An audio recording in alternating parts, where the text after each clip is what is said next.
horta sodohdu way dhib badantay run baa fiican واحدة guriga markay kusoo biirto buuq baa kusoo biira واي waxyaaba aan banbanaaneen bay wiilka u sheegtaa لكن سو ماها odagaaga hooyadii Soomaaliya sideen u ixtiraameen in guriga kula waan ixtiraamayaa laakiin sodohdayda gurigeeda joogto maxay guriga ka soo doon marka hooyaan guri u diidi idan hal ay weydiisto guri kale hal loo kireeyo ay sharcin hada ay sharcin hada qaraabo goysnimo inta leeg waxa laga hadlay hadana waa waalid waxa laga hadlay hadana waa waalid waay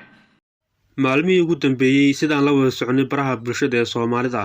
ee ay ku wada xiriirto waxa haystay ama qabasaday dood lagaga hadlayay waxyaabaha burburiya qoyska ee sabankan iyo waxyaabaha ku saabsan burburka qoyska iyadoo inta badanna eedii oo dhan dhabarka loo saaray sodohda dhashay wiilka reer kale dhammaan waan iman doonaa awood uu leeyahay wiilku iyo sida uu xallin karo mushkilad kasta oo ku saabsan qoyskiisa iyo sidoo kale in uu kala badbaadin karo hooyadiisii dhashay iyo sidoo kale gabadha xaaskiisa haddaba sidoo kale waxa ku jiray waxyaabo cajiib ah oo aad muuqaalkan aan si gaar ah ugu eegi doono dhinaca kale bulshada Soomaaliyeed marba marka ka dambaysa waxa badanaya furiinka iyadoo aad arkaysid dadkii shalay isjeclaa in maanta la kala tagay iyadoo aan la aqoon waxa u sababa in aysan jirin guri waara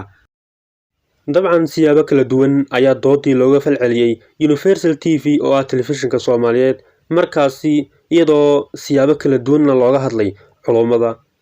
waxgaradka bulshada iyo dhinacyo kala duwan ayaa aad looga dooday in aysan markeeda hore wanaagsaneyn in dooda loo dhigo dad dhalinyara dabcan sidoo dooda ku jirta daawatay waxa ku jira dad waaweyn oo sidoo kale waayeel ah oo wax badan tilmaami kara laakiin waxa sidoo kale dadku ay aad ugu dhaleecaynayaan inaysan ka dhex muuqan dooda si ay u sharaxaan awoodda maamada ama awoodda sodohda in aysan jirin culimo ku dhex jirta oo haysa dhinaca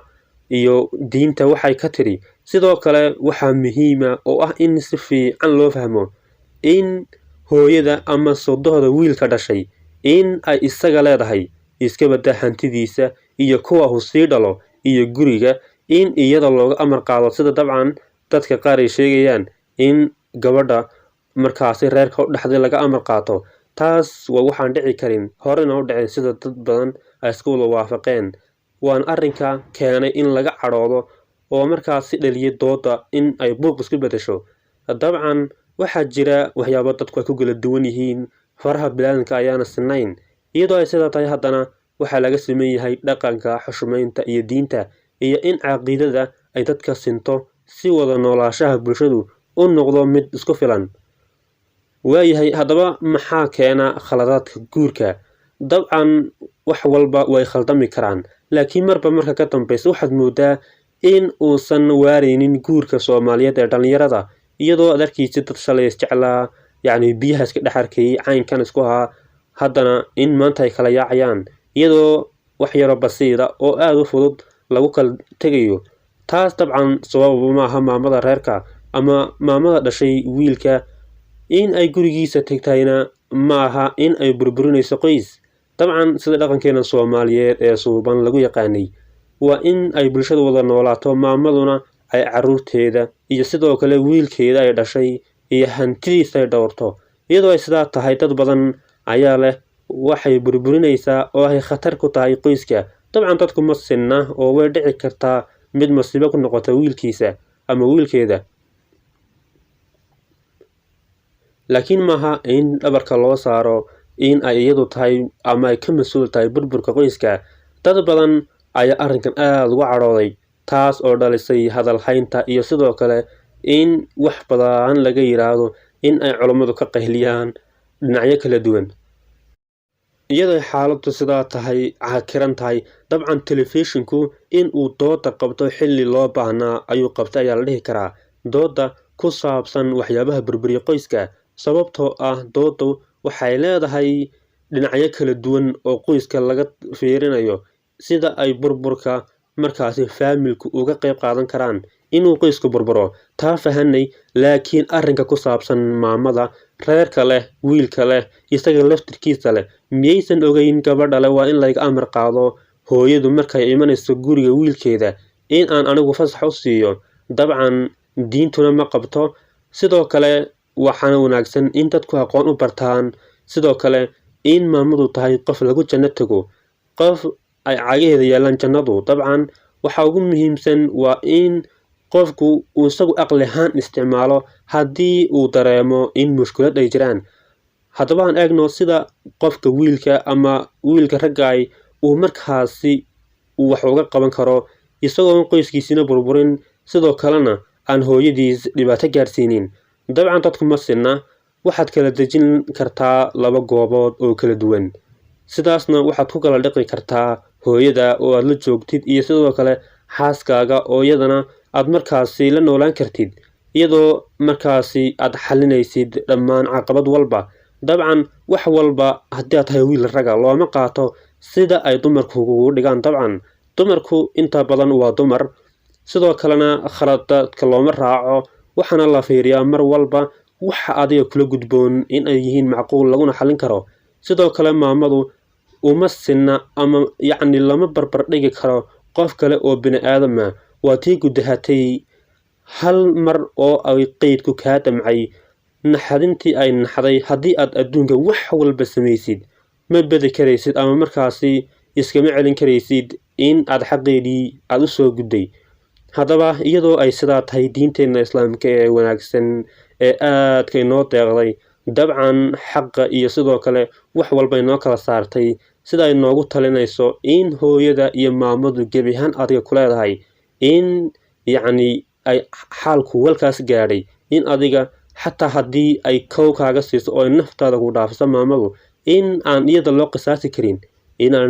qisaasi karin sida diinteena islaamku qabto oo aan loo dili karin qof kale ayaa dishay maadaama iyadu ay ku dhashay magta keliya laga qaadan karo dabcan doodan hargeysa ayaa lagu qabtay islaam u hargeysana sidoo kale waxaa horay hadalhayn badan bulshada uga dhex dhalisay wiil isagoo aroosa gabadhii arooska ka furay subxaanallah waxay marayeen